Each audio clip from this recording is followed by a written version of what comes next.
Prime, podcast for curious mind.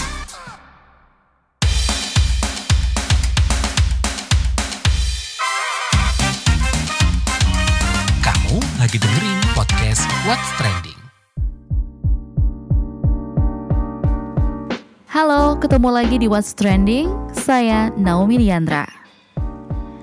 Menakar target turunin harga tiket pesawat, apakah bisa tercapai? Itu yang bakal kita obrolin. Pemerintah lagi menargetkan harga tiket pesawat bisa turun untuk libur Natal dan Tahun Baru Nataru 2025. Dalam waktu dekat diharapkan target ini bisa dipenuhi dengan beberapa cara. Dan yang terbaru, pemerintah menerapkan diskon pelayanan jasa penumpang pesawat udara atau PJP 2O. Lewat nota dinas yang diterbitkan di 22 November lalu, diputuskan pengenaan tarif penerimaan negara bukan pajak hanya sebesar 50% terhadap pelayanan kebandarudaraan pada unit penyelenggara bandara di lingkungan Direktorat Jenderal Perhubungan Udara selama masa Hari Raya Natal 2024 dan Tahun Baru 2025. Sementara itu, dari anggota Komisi 5 DPR RI, Hamka Bekadi menilai bahwa subsidi aftur bakal bisa menurunkan harga tiket pesawat karena salah satu kos operasionalnya adalah aftur.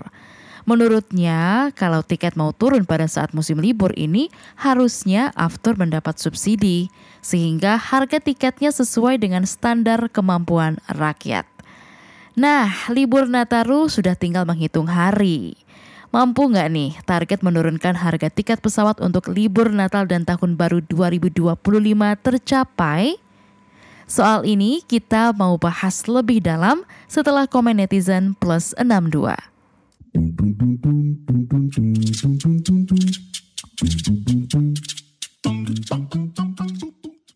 Yang pertama komentar @sotxx. Ukuran harga tiket terjangkau itu apa? Lanjut komentar @matxx. Ngelihat harga Argo Bromo anggrek, auto mikir, pemerintah mau nurunin harga tiket pesawat kan katanya, mau diturunin sampai berapa? Soalnya harga kereta pun sekarang udah segini mahal, masa mau di bawah kereta harga pesawatnya? Kalau mau diturunin berarti harus turunin semua. @marxx, turunin harga berarti nambahin frekuensi terbang, naik risiko ONM penerbangan, yakin ini? Nah, ada nih komentar @dasxx. Turunin dong harga tiketnya. Mau pulang libur sekolah anak aja ke kampung halaman jadi lunglai. Lihat tiketnya satu orang PP 4 jutaan. Belum anak-anak sama bapak kek. Berempat udah 16 jutaan pesawat doang. Belum bis dari Malili ke Makassarnya. Belum yang lainnya. @listxx. Saya kok ragu ya, we'll see ya, gak mau ngarep dulu. Yang terakhir komentar @malxx. Sama saja bohong, kirain bukan cuma Nataru turunnya. Kalau bisa turun selamanya, biar bisa genjot pariwisata, paham kan?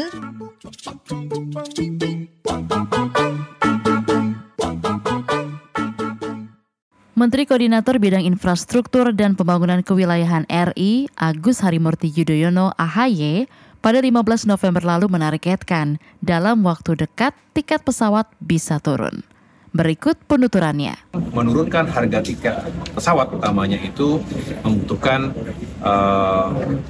penyelesaian di berbagai sektor. Ya, kita harus hitung dengan baik karena semangatnya adalah bagaimana penerbangan utamanya di high season. Natal dan Tahun Baru ini kan selalu akan mendatangkan banyak sekali wisatawan, bukan hanya dalam negeri tapi juga mancanegara. Nah, kita ingin menurunkan harga tiket yang diharapkan bisa semakin baik buat masyarakat dan tentunya akan memutar perekonomian terutama di sektor pariwisata. Ini sedang kita kawal bersama-sama, bukan hanya masalah tata kelolanya saja, struktur pembiayaan, ada faktor biaya aftur, ada faktor pajak dan lain sebagainya. Ini sedang kita kawal bersama-sama. Saya berharap ya bisa segera kita punya target-target kemarin dalam 1-2 minggu ke depan ini kita akan percepat proses karena begini ya, tidak juga hanya pemerintah, tapi kita harus berbicara secara ketat dengan para pelaku maskapai penerbangan. Ya, airlines industri ini juga tentunya punya kepentingan. Mereka tentu menjaga performa keuangannya, tetapi juga kita harapkan ada kerjasama yang baik lah di antara semua pihak agar bisa menurunkan harga tiket pesawat.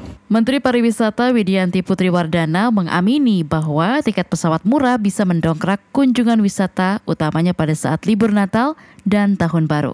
Ini dia penuturannya. Mengenai aksesibilitas ya, transportasi, harga tiket yang terjangkau, kita harus segera atasi bersama KL yang lainnya supaya Wisman dan Wisnus terutama bisa travel di Indonesia lebih murah. Memang dulu di pemerintahan sebelumnya ada 10 destinasi prioritas, tapi diturunkan menjadi 5 super prioritas ya, supaya lebih terfokus dan lebih konsentrasi dan lebih efektif untuk mengembangkan destinasi. Nah, tentunya kita akan meneruskan apa yang telah dijalankan karena itu belum selesai dan melakukan penyempurnaan. Nah, setelah 5 ini selesai dan baik, ya kita akan mengkaji lagi tambahan 5 lagi yang lain seperti apa gitu. Sementara itu, Ketua Pengurus Harian Yayasan Lembaga Konsumen Indonesia YLKI, Tulus Abadi, mengajak masyarakat untuk mengkawal harga tiket untuk membuktikan apakah harganya turun seperti yang dijanjikan. Langsung saja kita obrolkan lebih lanjut soal ini bareng Ketua Pengurus Harian YLKI, Tulus Abadi. Pak Tulus, apa nih pendapat Anda tentang rencana penurunan harga tiket pesawat menjelang akhir tahun?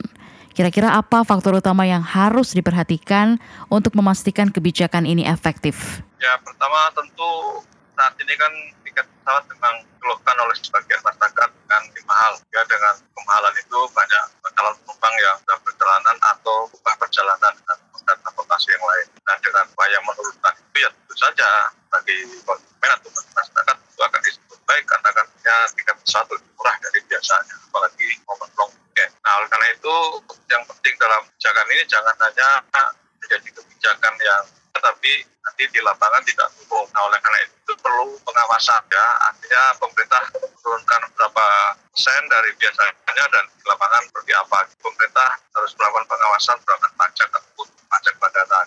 Kalau penurunan harga tiket pesawat kan biasanya dipengaruhi oleh berbagai faktor nih, seperti biaya operasional maskapai dan permintaan pasar.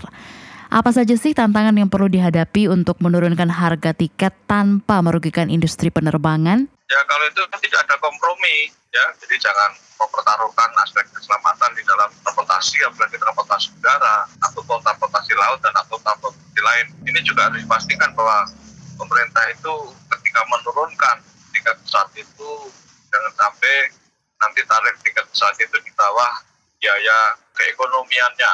Nah, kalau sudah di bawah keekonomian itu bahaya karena kemudian nanti pihak maskapai akan mengurangi pos-pos tertentu ya. Mungkin yang dikurangi yang lebih banyak di aspek pelayanan ataupun services. Jangan sampai nanti itu berimplikasi terhadap keselamatan dan saya kira itu bukan pertaruhan. Tidak bisa dipertaruhkan ya baik dari maskapai ataupun juga pemerintah karena kan keselamatan tidak ada kompromi dalam apapun. Lalu bagaimana kebijakan penurunan harga tiket pesawat bisa mendukung pemulihan industri pariwisata, baik domestik maupun internasional, khususnya pada musim liburan akhir tahun? Ya, keuntungan secara umum kan akan mendorong masyarakat untuk melakukan perjalanan yang lebih baik dengan pesawat ya, ke tempat yang destinasi wisata seperti Bali atau tempat lain. Ya, kemudian nanti tempat wisata yang banyak kan akan bangkitkan aspek ekonomis di hotel ataupun restoran atau juga usaha kaki lima, usaha UKM dan sebagainya. Oke, bagaimana Anda melihat upaya untuk menurunkan harga tiket pesawat sebagai bagian dari strategi ekonomi yang lebih luas? Dan apa nih yang perlu dipertimbangkan untuk memastikan kebijakan ini seimbang? Ya, ini kan memang diturunkan di momen Nataru, kecuali pemerintah menjanjikan turun dalam waktu yang lama, tapi kan ini turun di waktu Nataru. Tidak di momen Nataru itu kita awasi bersama agar tiket pesawat yang dijanjikan itu memang betul-betul turun. Tapi jangan sampai nanti jadi habis dengan tarif yang tinggi itu. Terima kasih Tulus Abadi selaku Ketua Pengurus Harian YLKI. Masih bahas soal menakar target turunin harga tiket pesawat, apakah bisa tercapai? Di What's Trending pagi hari ini. Nah, kalau tadi kita sudah ngobrol langsung dengan Tulus Abadi selaku Ketua Pengurus Harian YLKI. Nah, sekarang kita mau ngobrolin bareng dengan pengamat penerbangan Alvin Lee yang nggak yakin maskapai penerbangan bisa menurunkan lagi harga tiket pesawat tanpa merugi. Langsung saja kita obrolkan soal ini bareng pengamat penerbangan Alvin Lee. Pak Alvin, target harga tiket turun sebelum libur Nataru menurut Anda gimana? Apakah bakal terwujud?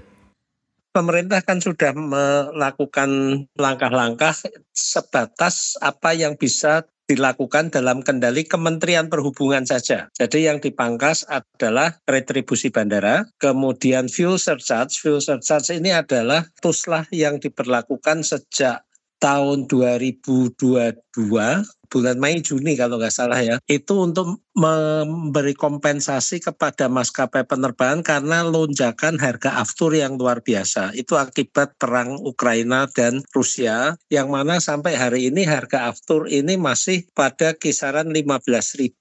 Padahal sebelum itu harga aftur itu masih di bawah 10.000. Nah, karena pemerintah tidak mau merevisi tarif batas atas, yang diberikan adalah fuel surcharge atau tuslah harga aftur. Itu besarannya 10% dari tarif batas atas untuk pengangkutan yang menggunakan jet dan 25% untuk pengangkutan yang menggunakan pesawat baling-baling. Yang dilakukan pemerintah sekarang adalah menurunkan fuel surcharge itu yang untuk jet dari 10% menjadi 2%. Itu selisihnya 8%. Dan yang untuk pesawat baling-baling diturunkan 5% dari 25% menjadi 20%. Ini tentunya menurunkan pendapatan dari maskapai penerbangan. Sedangkan dari pengelola bandara dipangkas retribusi bandaranya 50%, kemudian juga retribusi yang dipungut dari maskapai penerbangan yaitu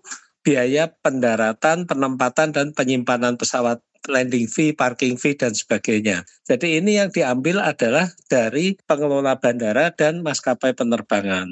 Ini sebetulnya berat juga bagi maskapai penerbangan, tapi karena ini waktunya hanya 2 minggu ya maskapai penerbangan ngalah lah ya untuk menyelamatkan muka pemerintah yang sudah terlanjur menjanjikan itu. Tapi ini kembali lagi tidak akan bisa bertahan lama karena bagi airline ini berat kalau harga tiket misalnya turun Rp100.000 aja per orang, itu seperti Garuda misalnya. Garuda itu mengangkut sekitar 800.000 penumpang per bulan. Setahun 9,6 juta penumpang. 9,6 juta penumpang kalau kali 100.000 itu sudah hampir 1 triliun.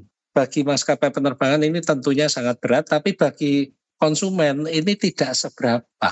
Hanya terselisih 100.000 kalau dari harga tiket yang 1 juta selisihnya 10%, itu pun sudah banyak. Jadi ini tidak akan bertahan lama, hanya 2 minggu.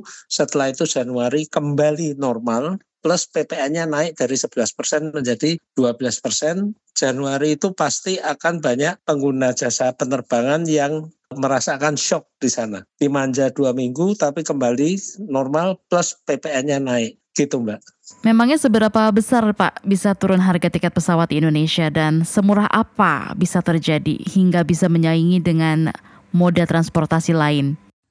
Yang pertama ya harga tiket pesawat, harga tiketnya murni ini beda dari harga tiket yang dibayar oleh konsumen. Karena harga yang dibayar oleh konsumen ini sudah mencakup harga tiket, kemudian retribusi bandara, PJP 2U, kemudian ada PPN, dan kemudian ada asuransi wajib jasara harja. Nah, yang naik selama 5 tahun ini bukan harga tiketnya, tapi yang naik adalah retribusi bandaranya. Tahun 2019 naik, tahun 2022 naik, harusnya tahun 2024 ini naik lagi tapi ditahan oleh pemerintah. Karena peraturan yang berlaku ini adalah retribusi bandara itu seperti tarif tol, setiap 2 tahun boleh naik. Dan itu bukan hanya retribusi bandara buat penumpang, tapi juga retribusi bandara terhadap airline juga, biaya pendaratan dan sebagainya. Tiap 2 tahun itu boleh naik, dan ini sangat memberatkan. Harga tiketnya sendiri diatur oleh pemerintah, ada tarif batas bawah, tarif batas atas, yang mana itu sudah berlaku sejak tahun 2019 hingga sekarang sudah 5 tahun lebih tidak boleh naik oleh pemerintah. Jadi maskapai penerbangan ini juga meradang karena sudah berat. Nah ini kalau disuruh turun lagi, saya nggak tahu bagaimana caranya maskapai penerbangan bisa menurunkan harga tiketnya. Biaya-biaya mereka itu selama 5 tahun sudah naik sangat banyak. Gaji naik, sewa fasilitas bandara naik, sewa ruang naik, segalanya naik. Nah kalau ditanya lagi apakah bisa bersaing dengan moda transportasi lainnya, tidak, dan itu berbahaya. Yang pertama begini, kenapa tidak? Moda transportasi udara itu menawarkan kecepatan, dan kecepatan itu hemat waktu. Untuk kecepatan dan hemat waktu ini tentunya ada biayanya. Kita kirim paket, misalnya paket yang sehari sampai dibanding paket yang biasa, kita belanja online misalnya ya, yang same day atau one day service itu pasti lebih mahal daripada yang normal. Nah, bagi yang membutuhkan waktu, membutuhkan kecepatan, waktunya terbatas, terpaksa harus naik pesawat karena butuh cepat, waktunya terbatas. Tapi bagi yang tidak butuh cepat, tidak buru-buru, punya waktu, ngapain juga naik pesawat? Cukup bisa naik mobil, kereta, kapal kan. Kemudian kalau harga tiket pesawat itu bisa turun, moda transportasi lainnya itu mati semua. Bus akan mati, kereta akan mati. Dan itu juga berbahaya terhadap ekonomi kita. Karena kalau orang naik bus, naik mobil, itu lewat jalan menghidupi perekonomian daerah-daerah yang dilewati. Kita naik mobil, sambil naik mobil bisa berhenti, kuliner, belanja ini, belanja itu. Tapi kalau naik pesawat, ya sudah lewat di atasnya saja gitu. Jadi tidak mungkin harga tiket pesawat itu harga normal ya. Harga normal berbanding harga normal tiket moda transportasi lainnya bisa bersaing, itu jauh beda. Pak, terbaru kan ini ada diskon pajak bandara ya sampai 50%. Nah, apakah ini bakal ngaruh besar gitu, ada penurunan harga tiket? Ini juga pemerintah salah, itu bukan pajak bandara, itu adalah retribusi bandara. Karena ketika kita beli tiket, yang kita bayar sebenarnya hanyalah kontrak pengangkutan antara airline dengan kita penumpang. Untuk penggunaan bandara kita bayar sendiri, tapi di Indonesia penggunaan bandara itu dititipkan kepada airline. Untuk mengetahui berapa besar retribusi bandara, di Indonesia ini yang paling mahal untuk penerbangan domestik adalah di Terminal 3 Bandara Soekarno-Hatta, di mana per orang per kali berangkat adalah 168.000 sekian, hampir 170.000. Di Terminal 2 itu sudah turun, rasanya sekitar 120.000. Di Terminal 1-nya itu lebih murah lagi, kalau nggak salah 100.000 atau 90.000. Bandara Halim Perdana Kusuma itu hanya 70.000. Jadi ini beragam. Kalau yang di Bandara Halim Perdana Kusuma, retribusi bandaranya dipangkas 50%, ya cuma Rp35.000. Nanti di Bandara Sorong misalnya, itu kan bukan dikelola oleh Angkasa Pura, itu dikelola oleh Kementerian Perhubungan. Kalau nggak salah juga PJP2U atau retribusi bandaranya juga sekitar 60.000 kalau nggak salah. Dipangkas 50%, ya pangkasnya cuma Rp30.000. Lalu nih Pak, DPR minta pemerintah menyubsidi aftur. Bisa nggak dilakukan? Dan kalau terwujud, apakah ini bisa berpengaruh signifikan dengan penurunan harga tiket? Sejauh ini pemerintah sudah memberikan subsidi untuk penerbangan perintis. Penerbangan perintis adalah penerbangan yang melayani rute-rute yang secara komersial itu tidak menguntungkan, tapi dibutuhkan warganya, dan itu menggunakan pesawat-pesawat kecil di sana. Terutama banyak di daerah pegunungan di Papua, kepulauan di Indonesia Timur, yang mana rakyat itu sangat membutuhkan transportasi udara, tapi kalau dilayani secara komersial menjadi terlalu berat. Nah, disinilah negara hadir memberikan subsidi untuk mereka. Subsidi negara ini adalah untuk rakyat yang membutuhkan, terukur. Jadi tidak semua itu langsung dikasih. Kalau aftur disubsidi, ya maaf, saya mempertanyakan kapasitas anggota DPR yang bicara itu. BBM saja, BBM untuk mobil dan motor disubsidi aja, beban negara sudah ratusan triliun setiap tahun. Ini mau subsidi aftur yang mana yang naik pesawat ini bukan orang miskin. Terima kasih pengamat penerbangan Alvin Lee.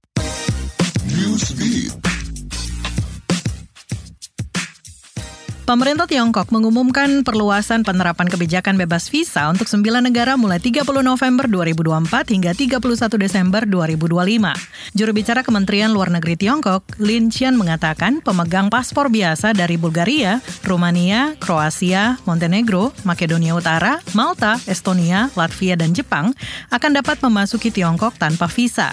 Langkah ini merupakan uji coba untuk memfasilitasi pertukaran antar masyarakat dan memperluas hubungan internasional. Kebijakan baru ini juga akan memperpanjang masa tinggal bebas visa dari 15 hari menjadi 30 hari yang mencakup kunjungan bisnis, pariwisata, dan kunjungan keluarga. Mulai November 2024, total ada 38 negara yang tercakup dalam kebijakan bebas visa ini. Lady Gaga mengungkapkan keinginannya untuk menciptakan malam penuh kekacauan di Festival Coachella 2025 setelah diumumkan sebagai salah satu penampil utama dalam acara musik tahunan itu. Dalam unggahan di medsosnya, Gaga mengungkapkan mimpinya untuk mengadakan penampilan spektakuler di padang pasir California, sesuatu yang belum pernah terwujud sepenuhnya pada penampilannya di Coachella 2017.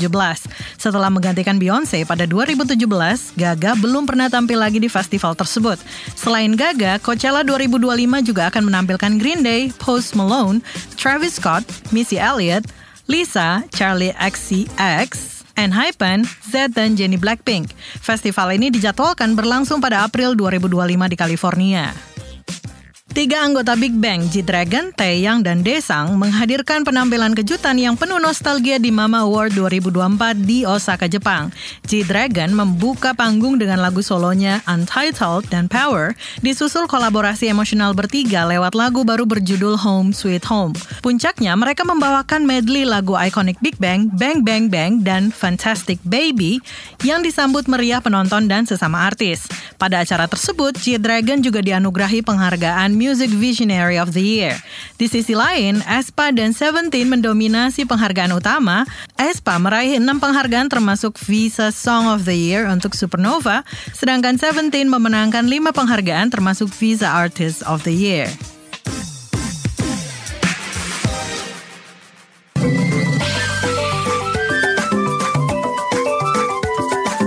WhatsApp Indonesia. WhatsApp Indonesia kita mulai dari Jombang, Jawa Timur.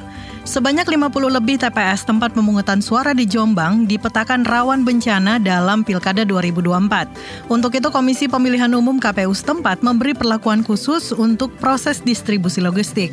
Ketua KPU Jombang Ahmad Udi Maskur mengatakan bencana yang mengintai diantaranya terjadi karena faktor cuaca seperti hujan deras dan angin kencang. Puluhan TPS rawan ini tersebar di beberapa kecamatan seperti Mojo Agung, Wonosalam, Kabuh, Pelandaan, dan Gusian. Selain banjir dan angin kencang, beberapa titik juga rawan karena terkendala jarak dan punya jalur yang sulit dijangkau. Udi menyatakan selain petugas gabungan yang siaga, saat distribusi logistik juga diberikan perlakuan khusus. Logistik pilkada akan diberikan lapisan pembungkus plastik ganda. Tidak hanya itu, KPU juga mempersiapkan kendaraan yang sesuai dengan medan ekstrim khusus untuk TPS yang berada di pinggiran hutan dan cenderung terisolasi dari desa atau panitia pemungutan suara atau PPS.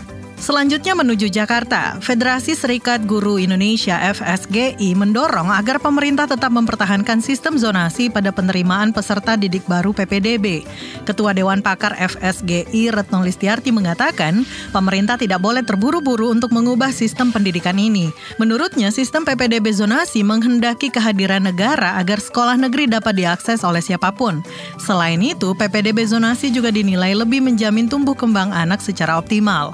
Retno mengakui sistem zonasi pada penerimaan peserta didik baru PPDB memang masih terdapat kekurangan. Untuk itu pemerintah diminta lebih mengutamakan evaluasi bukan mengganti atau dihapuskan. Retno juga meminta Pemda memetakan wilayah kecamatan yang tidak punya sekolah negeri di jenjang SMP, SMA, dan SMK. Kemudian berkoordinasi dengan Kemendikdasmen untuk menyiapkan anggaran pembangunan gedung sekolah baru. Terakhir mampir ke Papua Barat. Politeknik Negeri Fak-Fak di Papua Barat menyediakan program sertifikasi untuk 5 jenis kompetensi yang dapat dimanfaatkan oleh siswa sekolah menengah kejuruan SMK, antara lain di bidang kelistrikan, agrobisnis, teknik mesin, teknik informatika, dan teknik sipil. Direktur Politeknik Negeri Fak-Fak Muhammad Suban menjelaskan, sertifikasi kompetensi ini bertujuan meningkatkan daya saing lulusan SMK dalam mendapat pekerjaan serta menjadi salah satu faktor yang menentukan besaran upah yang diterima. Suban juga mengatakan meskipun fasilitas ini telah dimanfaatkan oleh pegawai PUPR Papua, belum ada SMK atau sekolah vokasi yang mendaftarkan siswanya untuk mendapat sertifikasi kompetensi. Oleh karena itu, pihak Politeknik Negeri Fak-Fak kini tengah berupaya memperluas informasi mengenai program ini. Selain itu, Politeknik Negeri Fak-Fak juga memiliki laboratorium bahasa multinasional yang diakui negara untuk mengadakan ujian TOEIC dan TOEFL. Demikian WhatsApp Indonesia hari ini. Terima kasih ya sudah mendengarkan What's Trending. Jangan lupa terus dengarkan podcast What's Trending di kbrprime.id dan aplikasi mendengarkan podcast lainnya. Naomi Liandra pamit, stay safe and happy. Bye!